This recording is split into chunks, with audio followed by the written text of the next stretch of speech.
Have you ever noticed how easy love feels in the beginning? In those first moments, love flows effortlessly. Every message brings a smile, every glance feels electric, and the world itself seems to shine a little brighter. But as life becomes busier, filled with work, family deadlines, and digital noise, that spark can begin to fade. Today, I want to talk about how we can keep love alive, not just in quiet moments, but in the real busy, complicated world we live in, because the truth is love does not die because people stop caring. It fades when we stop nurturing it, and sometimes we do not even realize it is happening. We just get too busy to notice. We live in a world that moves faster than our hearts. We are constantly connected, yet emotionally disconnected. We check our messages more than we check in with the people we love. For singles, it is harder than ever to build genuine connection.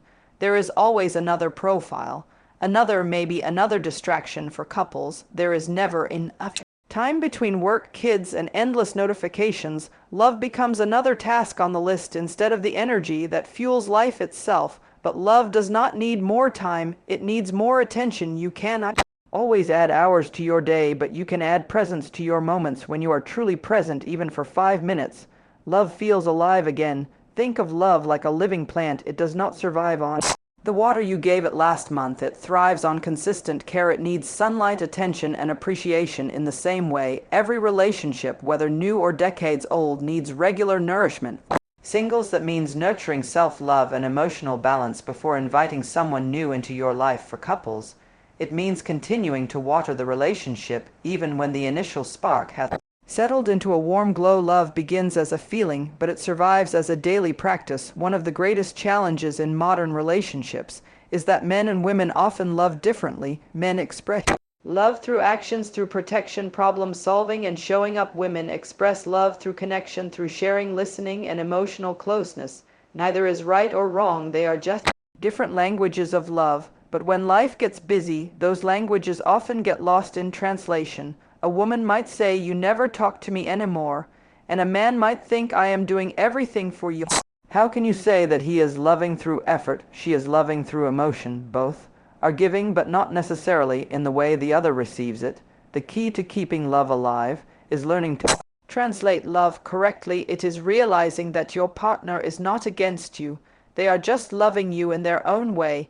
If you are single, keeping love alive starts before you meet someone. It begins with the way you talk to yourself, the way you treat your heart, and the way you heal from past pain. So many people enter relationships looking for someone to fill their emptiness, but love does not thrive on neediness. It thrives on wholeness. When you love yourself, not in an ego-centered way, but in a kind, grounded way, you attract relationships that reflect that energy. You begin to meet people who see your worth because you see your worth. And when that love arrives, you will not grasp at it out of fear. You will nurture it with understanding and patience. Keeping love alive starts with keeping your heart open, even in a world that sometimes feels cold. For couples, keeping love alive is not about grand gestures. It is about small, consistent acts of care. It is about choosing love even when you are tired. It is about saying, "I love you," not because it is routine, but because you mean it. It is about slowing down to really see the person in front of you. Sometimes what kills love is not anger, it is indifference. It is the slow drift of emotional distance that grows when we stop checking in. So take time to connect, not to fix, but to feel. When you ask your partner, "How are you feeling?" do not rush the answer. Listen as if their words are the most important thing you will hear all day, because they are. When couples practice emotional maintenance, love does not fade, it deepens. Every human being needs to feel appreciated. It is one of the simplest and most powerful ways to keep love alive. Men flourish when they feel respected and needed. Women blossom when they feel seen and cherished.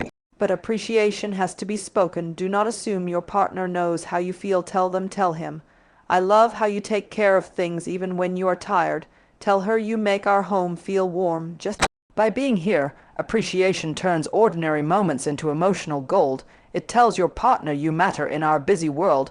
One of the greatest gifts you can give your relationship is space, not the kind that creates distance, but the kind that allows breath. Love suffocates when we rush, but it grows when we pause. Take a walk together, not to discuss problems, but to just be. Share silence without checking your phone. Let love have moments of stillness, because love is not found in the noise, it is remembered in the quiet. Dr. Gray often talks about emotional hormones, how men and women manage stress differently. When men are stressed, they often pull away to recharge their energy. When women are stressed, they often reach out for connection to restore balance. Understanding this difference can save a relationship. If a man withdraws, it does not mean he does not care, it means he is rebalancing. If a woman wants to talk, it is not because she is needy, it is because she is reconnecting. When we stop taking these differences personally, love becomes easier. We stop fighting what we do not understand and start supporting what we do. That is emotional maturity. And that is how love stays alive. Even in chaos, sometimes love feels distant, like you are living with a stranger. If that is, you do not lose hope. Love does not disappear. It simply gets buried under hurt, stress, and misunderstanding. With patience and compassion, it can rise again. Start by softening your heart. Even if your partner does not meet you halfway, your gentle energy can open the door. Forgive more, expect less, appreciate.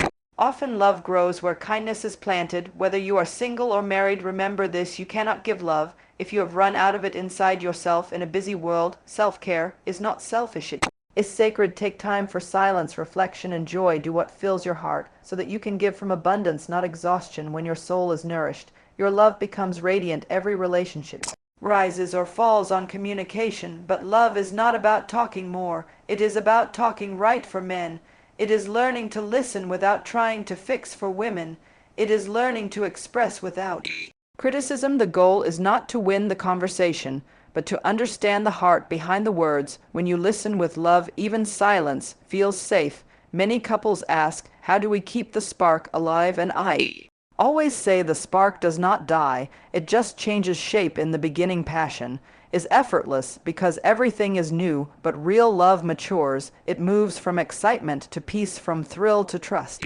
Do not chase the early fire, nurture the steady flame. Make time for affection, laugh together, flirt again, surprise each other, because love is not about finding the right person, it is about continuing to choose the person you have found. In our modern world, ambition is often celebrated more than affection. We chase goals, promotions, success, and sometimes love becomes the price we pay for achievement.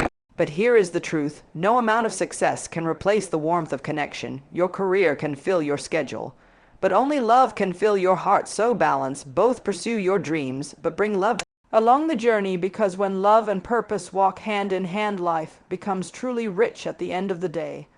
Love is not something that just happens to us. It is something we choose every day. We choose to listen instead of judge. We choose to understand instead of react. We choose to give instead of keeping score. And through those small daily choices, love grows stronger than time, stress, or circumstance. My dear friends, in this busy, beautiful world, do not forget why we are here. We are not here just to work, achieve, and survive. We are here to love deeply, bravely, and truly. Love is not distraction from life. It is life. It is the heartbeat that gives meaning to everything else. So slow down, look up, tell the people you love that they matter. And if you are still waiting for love, prepare your heart to receive it, because it always finds those who are ready. Keep love alive, not by chasing perfection, but by choosing presence, because when you are truly present, love never dies. Thank you.